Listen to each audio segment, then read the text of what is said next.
Mais quel bonheur que de vous retrouver chaque semaine dans la vie. Oh, si vous saviez comme j'aime proclamer l'Évangile dans les brasseries parisiennes.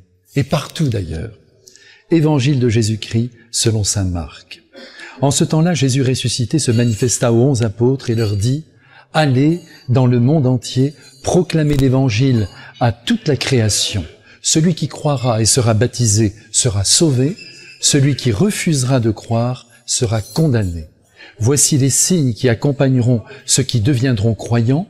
En mon nom, ils expulseront les démons, ils parleront en langue nouvelle, ils prendront des serpents dans leurs mains, et s'ils boivent un poison mortel, il ne leur fera pas de mal. Ils imposeront les mains aux malades, et les malades s'en trouveront bien. » Aujourd'hui, grande fête dans toute la Sainte Église, puisque nous célébrons la conversion de saint Paul, autrement dit, la conversion d'un criminel, d'une brebis noire, qui a fait souffrir pendant des mois la première communauté chrétienne. Souffrir, et c'est peu dire. Paul est un vrai leader négatif, avec de la hargne à plein bord dans le cœur. Alors qu'il se rendait un jour à Damas, vous connaissez l'histoire par cœur, pour livrer quelques chrétiens, afin qu'ils soient torturés et mis à mort, il est renversé en cours de route comme une crêpe et en une seconde par le Christ lui-même. « Pourquoi me persécutes-tu » lui dit-il. « Quand tu fais du mal à l'un de mes enfants, c'est à moi que tu t'en prends. Cependant, n'en sois pas étonné, je t'ai choisi comme apôtre. J'ai besoin de toi, tu m'es un instrument de choix. Écoute-moi bien, après ton baptême, je vais t'envoyer proclamer la bonne nouvelle en de nombreuses villes de la Méditerranée. Et à ton tour, tu paieras le prix fort pour que les hommes me connaissent et me reconnaissent comme le Fils unique de Dieu, venu dans le monde, sauver toute l'humanité et montrer qui est mon Père. Un jour, tu diras, et je t'en remercie, Dieu veut que tous les hommes soient sauvés. Et ainsi, tu sauras traduire magnifiquement mon désir le plus profond. Mes frères bien-aimés, cette mission que le Christ a confiée à saint Paul, il l'a bien sûr d'abord confiée aux apôtres. Et bien avant eux, Marie s'en était emparée. Et derrière eux, les saintes femmes ont emboîté le pas. C'est dire que les premiers chrétiens, et nous aussi, qui sommes peut-être les derniers, tous, nous sommes envoyés dans le monde pour annoncer que la vie éternelle existe.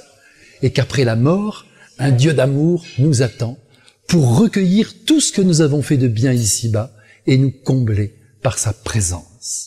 Et aussi par celle de sa mère, et puis par celle des anges, et puis par celle de nos défunts que nous avons tant aimés et qui ont hâte de nous retrouver. Dès lors, nous qui sommes conscients du bonheur qui nous attend, nous ne voulons pas que quelqu'un, c'est-à-dire une seule âme, soit exclue de la fête céleste.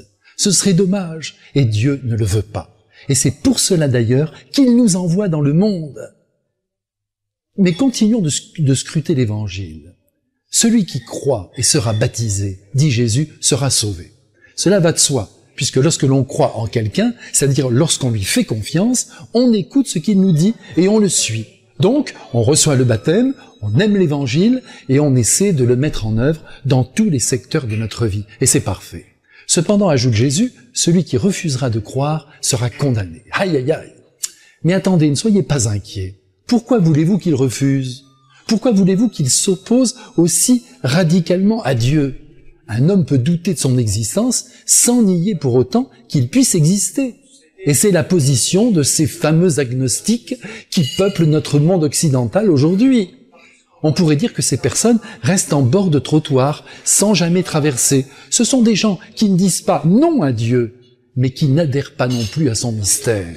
Eh bien, laissez-moi affirmer, à la suite du Christ, que ceux-ci ne sont pas concernés par une quelconque condamnation. Mais entre nous, quel dommage qu'ils n'aillent pas plus loin. Maintenant, si par malheur quelqu'un de vos proches refusait catégoriquement et sans aucune circonstance atténuante l'amour de Dieu, je vous en supplie, ne vous avouez pas vaincu. Pour l'aider à rejoindre le ciel et déjà la paix intérieure, dites-lui avec cœur qu'il faut absolument qu'il s'interroge encore et encore sur l'existence possible de Dieu. Car la question est grave. Il ou elle peut influencer tout son milieu de vie, sa femme, son mari, ses enfants, ses amis.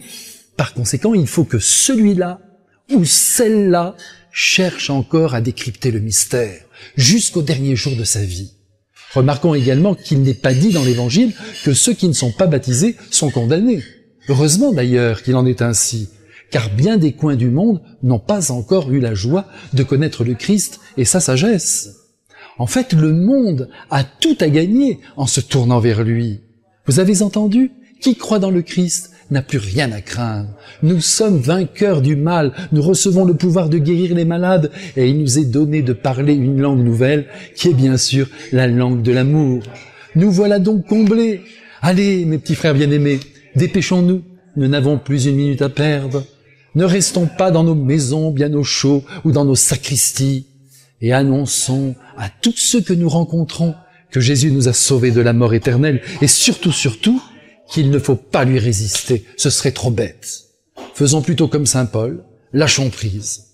En ce grand jour, avec lui, je vous bénis tous au nom du Père et du Fils et du Saint-Esprit. Amen.